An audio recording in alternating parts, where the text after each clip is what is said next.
El districte de Sant Andreu, fins ara mal comunicat, s'està reintegrant a la ciutat, ha millorat les comunicacions i l'accessibilitat dels veïns, també ha augmentat el nombre de places pels més petits amb la creació de 3 noves escoles bressol a la Sagrera i al Congrés, una nova cara per un barri que està veient com torna l'activitat als antics edificis del Canòdrom i de l'antiga filatura Fabra i Coats. Les actuacions urbanístiques que s'han dut a terme han estat encaminades sobretot a ajudar a millorar aquesta qualitat dels espais públics, a superar aquesta barrera que hi havia com de complexa de barri de perifèria.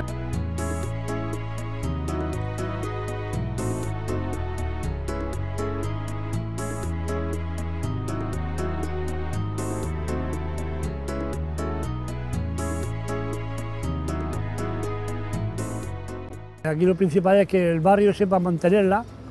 sepa conservarla, porque es una plaza que va a ser no para toda la vida, pero para muchos años, y luego también el mantenimiento por parte del ayuntamiento, que sepa que tenga un mantenimiento continuo.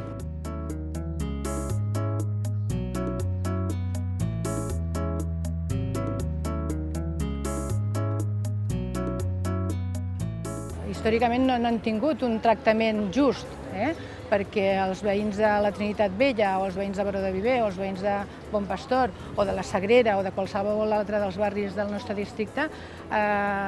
viuen i tenen la mateixa dignitat a tot arreu.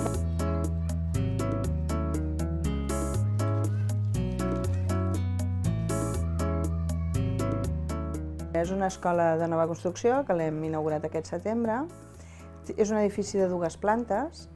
A la planta baixa hi ha 3 aules, que és on estan els infants més petits de l'escola, i a la planta primera n'hi ha 3 més, que és on estan els infants una mica més grans.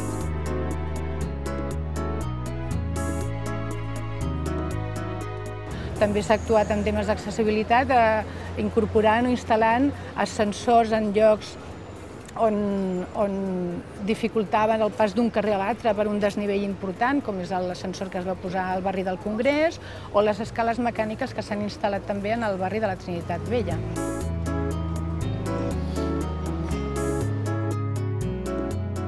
De momento la gente está muy contenta porque desde que están hechas la verdad es que pensábamos que se iban a parar mucho porque bueno, pues con el agua, no sé qué, y de momento no han tenido muchas averías, están funcionando muy bien y de momento estamos,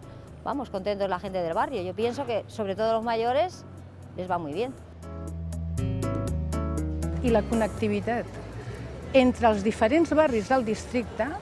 entre els barris amb altres districtes, com per exemple els barris mateix de Sant Andreu o de Baró de Viver, que a través de la remodelació que es va fer del passeig Santa Coloma es pretén, evidentment, o ha millorat molt millor la connexió entre aquests 2 barris, però també ha facilitat i ha millorat molt l'accés o l'accessibilitat i la connectivitat amb el districte de Nou Barris i amb altres municipis com és Santa Coloma de Gramenet. És un districte on l'impacte de les infraestructures que s'estan duent a terme serà i està sent ja important. S'estan treballant i s'estan construint línies de metro, com és la línia 9 o la línia 10, que actualment ja connecten el barri de Bon Pastor amb altres municipis i amb el centre de Barcelona, amb la Sagrera, en el futur la connectaran amb l'estació de l'AVE, amb tot el que suposa això.